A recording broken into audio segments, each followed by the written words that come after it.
Most welcome to all of you in online class 8। आज science में हम लोग लेसन 4 जिसका नाम है धात और अधात, इसके बारे में कुछ पढ़ेंगे, समझेंगे, जानकारी प्राप्त करेंगे। तो आप जानते हैं कि दो तरीके से पदार्थों का निर्माण किया जाता है या होता है। एक तो हमें प्रकृति से प्राप्त होते हैं जो प्राकृतिक पदार्थ कहलाते हैं, और दूसरे टाइप के पदार्थ मानव निर्मित होते हैं। तो प्राकृतिक पदार्थ और मानव निर्मित पदार्थ, प्राकृतिक पदार्थों का एक समूह जो है वो तत्वों के रूप में जाना जाता है।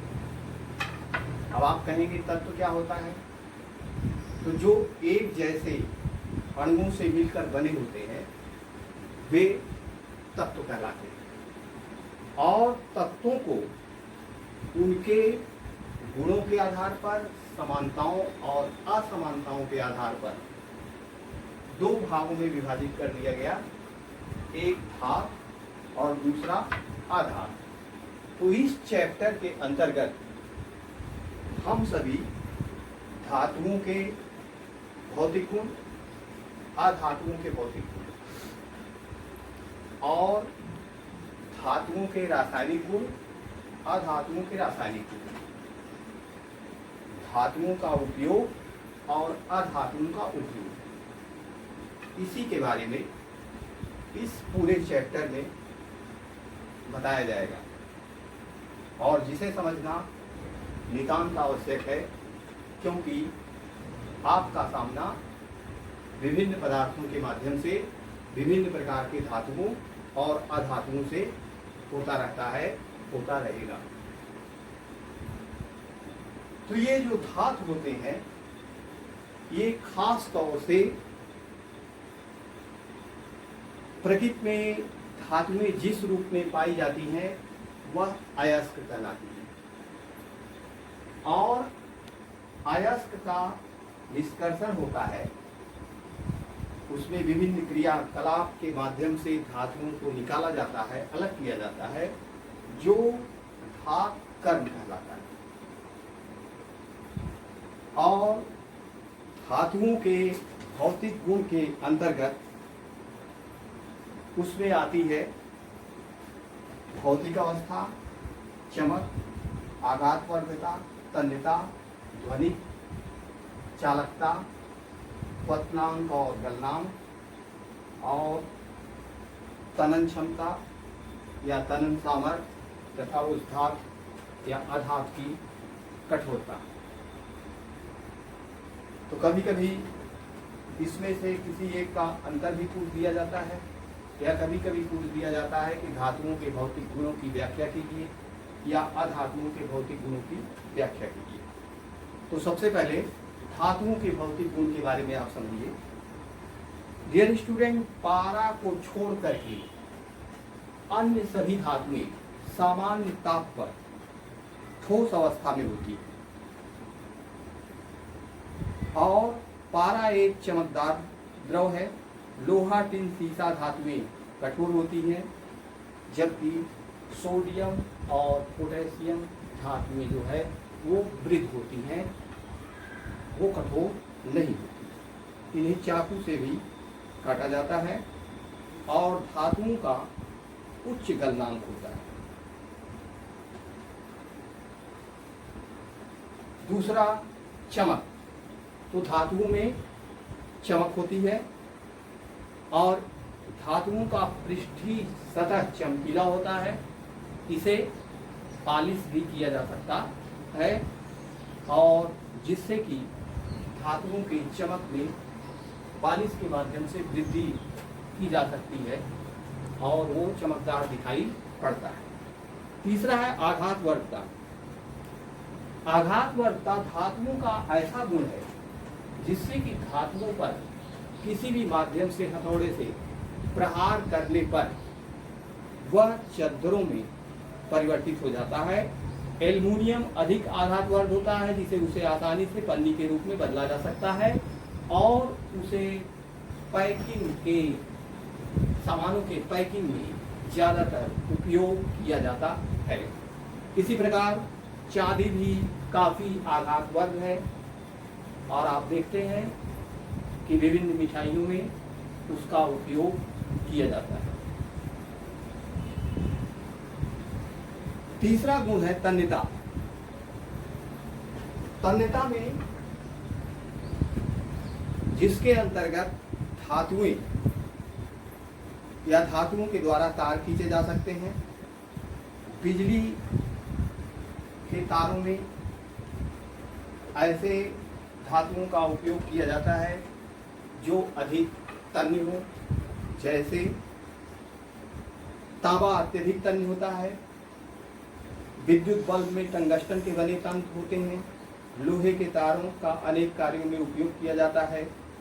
चांदी और सोना अत्यधिक तन्य धातुएं हैं, किंतु जस्ता, आर्सेनिक व ये सब तन्य नहीं। तो धातुओं का अपना एक विशेष गुण होता है तन्यता। तीसरा है ध्वनि, साउंड। धातुओं पर किसी अन्य वस्तु से प्रहार करने पर उसमें घनघनाहट होती है, उसमें आवाज आती है। और दूसरी बात, आप विद्यालय में पढ़ते हैं तो विद्यालय में घंटी लगी होती है और वो घंटी जिस पदार्थ की बनी होती है वो धातु होता है। और आप देखते हैं कि फर्स्ट पीरियड से लेकर के 8 पीरियड तक घंटी बजती है और उसके अकॉर्डिंग क्लास चलता है। तो ये ध्वनि गुण के कारण, धातुओं में ध्वनि गुण होता है जिसके कारण उस पर प्रहार करने पर उसकी आवाज काफी दूर तक सुनाई पड़ती है। नेक्स्ट है चालकता। धातुएं ऊष्मा और विद्युत की सुचालक होती हैं, मतलब ऊष्मा और विद्युत एक सिरे से दूसरे सिरे तक आसानी से प्रवाहित हो सकता है और उससे वह वस्तु का दूसरा सिरा भी गर्म हो जाता है। और सोना विद्युत का सर्वोत्तम चालक है। इसके अंदर चांदी और तांबे का स्थान है, जबकि सीसा और टंगस्टन अच्छे चालक नहीं है। नेक्स्ट है क्वथनांक और गलनांक।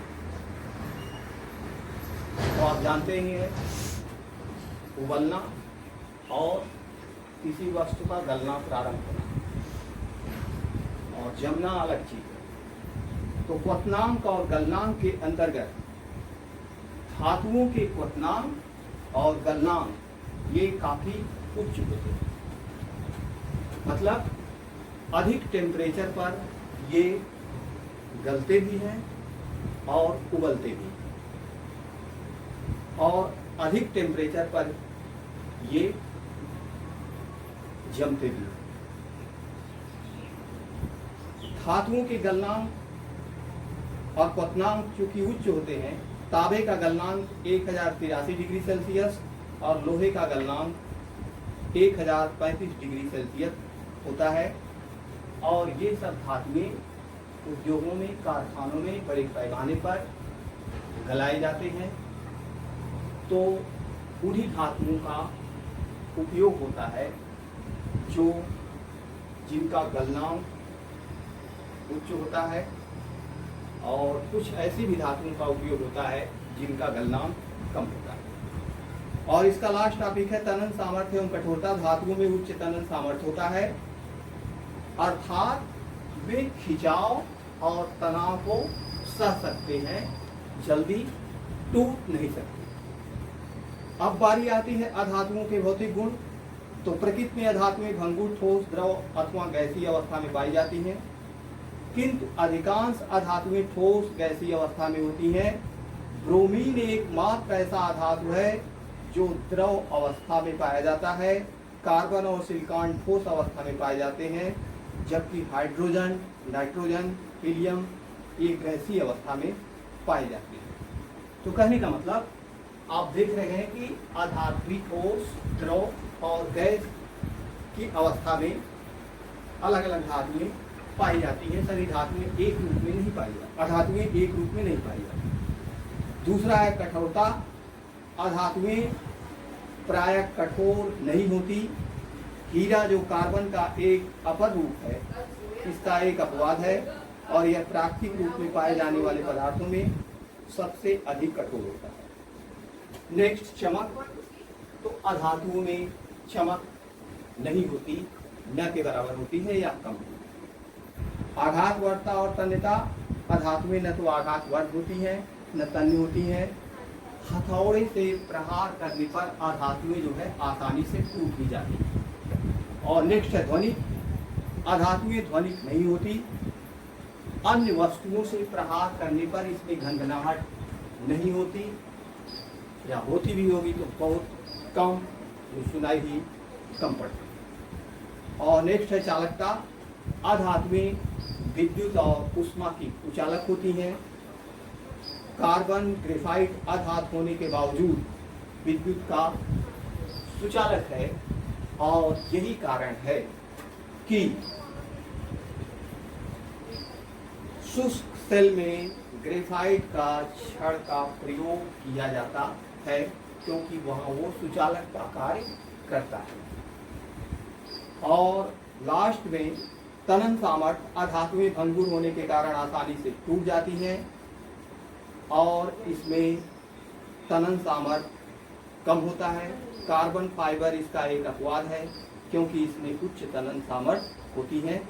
तो इस तरीके से आज के डेट में हमने आपको धातुओं के और अधातुओं के भौतिक गुणों में जानकारी दी, और नेक्स्ट डे हम धातुओं के और अधातुओं के रासायनिक गुणों के बारे में आपको बताएंगे। फिर इन दोनों का क्या उपयोग है, उसके बाद इस लेसन की एक्सरसाइज करवाई जाए।